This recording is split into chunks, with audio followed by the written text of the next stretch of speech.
When I was pastor of three little parishes out in the country, I had about a half an hour drive between any two parishes. And I used to love driving through the country and seeing the beautiful soybean fields.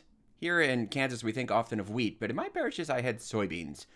And I loved seeing them start off in the spring where there was this beautiful early growth and then they turned green. And my favorite time, though, was the fall when the soybean fields just turned this golden brown. And I loved to get pictures of it overlooking a big field in the morning as the sun was hitting the golden soybean fields. You know, I've had months and months of driving and seeing those fields, and I would just see them every day, and you just kind of take for granted that the soybean fields are there. And I loved it. And then I remember in the fall, one day the harvest would come. I would drive by in the morning, and sometimes just by the time I went by in the afternoon, boom, it was gone. All of a sudden, the beautiful brown soybean fields were gone, and it was just an empty field of dirt. The harvest had come, the combines had moved through, and just almost in a blink of an eye, it was over. And there was nothing but barren ground left. I thought of that this morning as I read the readings for Mass, and there's a part from the book of Revelation in the first reading where it talks about the harvest being ready, and the one who sits on the throne on a cloud says that it's time. Use your sickle and reap the harvest, for the time to reap has come, because the earth's harvest is fully ripe. Well, that sounds like a pretty positive message. The harvest has come. It's time. It's time for the harvest. Yay! Except it can seem devastating when you're used to every day seeing the beautiful fields and all of a sudden the harvest comes and it's all gone. It's almost violent and immediate. I think that's a good image for us to keep in mind then. That yes, the growth is beautiful and it seems to just go on and on almost imperceptibly. Little by little the growth takes place and it grows taller and taller, and you don't even seem to recognize that the growth is taking place.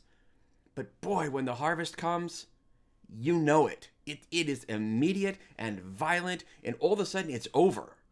I notice sometimes that the combines hit the fields like even in the middle of the night. They have their lights on out at night, and sometimes it's a better time to work, and you wake up in the morning and it's just all gone.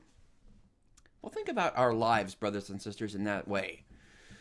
The growth takes place over a long time. Think how long it takes for a human being just to grow.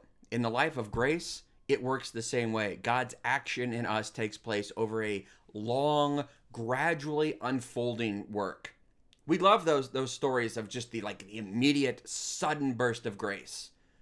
But most of the time, God's action in our life takes place more like that seed in the ground that grows, and it becomes a little soybean plant, and eventually it grows and grows. And we notice that, especially at the end of life, just the beautiful, lush fields ripe for the harvest.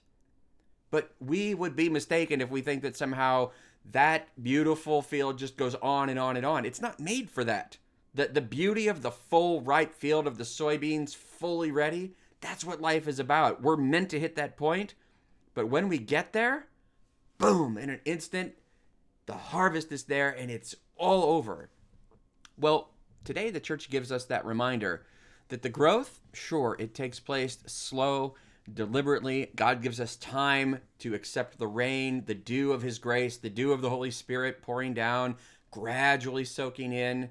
It's a soft, gentle process. But we are made for the end. We are made to be harvested. So yeah, that's why our readings can have hope. The harvest is here. It's abundant. Good.